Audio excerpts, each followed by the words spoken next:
your problem, and it's going to kill you. Get it? It's going to kill you. It's going to kill you. Get it? It's going to kill you.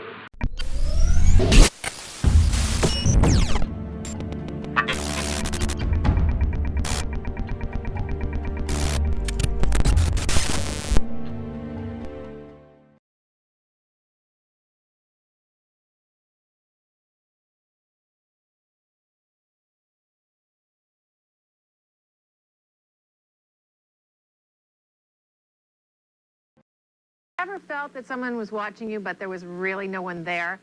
What if someone really was watching?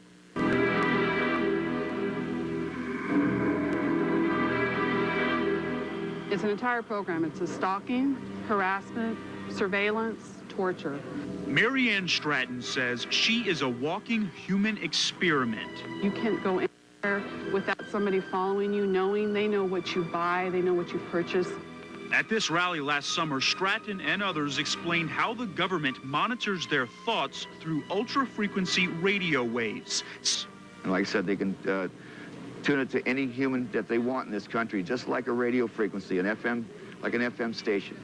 They say the waves can also control their minds and their bodies. They can cause your heart to hurt, they can cause you blast your stomach, they can cause your ankles to give out, they can cause your knees to give out. Whatever they direct it to, wherever they can direct the pain to, your body feels all of it. Why? They claim the government is perfecting mind control technology to use in war. And it's all form of terrorism and torture to drive the targeted subject insane, to drive the human insane. The government has confessed to similar operations in the past using LSD or hypnosis. Now, hundreds of self-proclaimed mind control victims say these documents prove it's happening again. As hearing the voices of their perpetrators in their head or in their surroundings while they're being attacked. Wow.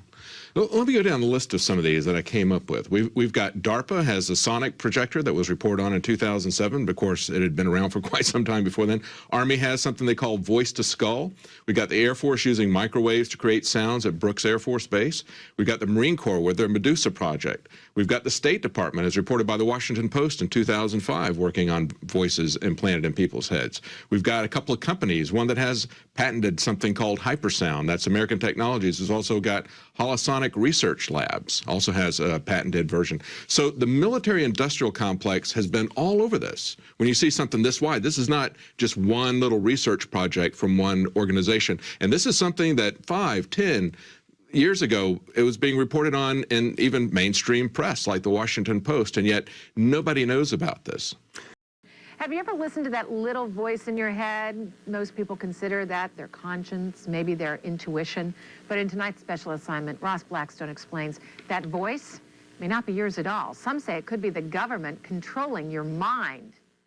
It was found long ago that if you can put a voice into someone's head, you can do several things. If I put a voice that's foreign to your normal thought pattern in your head, that becomes harassment. And the harassment over time will make you display signs of schizophrenia. When you go and tell people that you're hearing voices, we've been patterned to turnkey see that as schizophrenia and not even look to see if there's a legitimate source for it. If I put a voice in your head that's in your voice, and if you pattern a thought, like I tell some of these victims, when you read a book, you're actually hearing your own voice in your head as you read. If I put that voice in your head, then that becomes a thought, and you'll act on those thoughts, and that's how they think that some of this is being used for subliminal control. Wow. I know that in some of these articles I was reading on the mid-2000s, they were talking about how they were using it as the voice of God, as the voice of Allah, because they figured that it was something that they could use. They thought that the people that they were going against that were Muslims were very religious, superstitious. And that was used in the field of battle. The voice of God weapon, which is actually called S-Quad or Silent Sound Spread Spectrum, was used in the first Operation Desert Storm. That was one of those scenarios where 1,500 Iraqi soldiers disassembled their weapons, got to their knees, and surrendered to 150 Marines who didn't have enough slip ties to tie them all together, because, and this was admitted, that they used S-Quad to put the voice of Allah in their heads to tell them to surrender. Wow. Before that, in the mid to late 80s, 5 separate inmates from the Utah State Prison had written affidavits saying that they were put in solitary confinement and were experimented on with some type of electronic device that put voices in their head, and all of them claimed that they could tell the voices of the people doing the experimentation on them were responding back to their thoughts. Wow. So this has been going on for a while. Unfortunately, it's just not gotten any major media coverage until recently.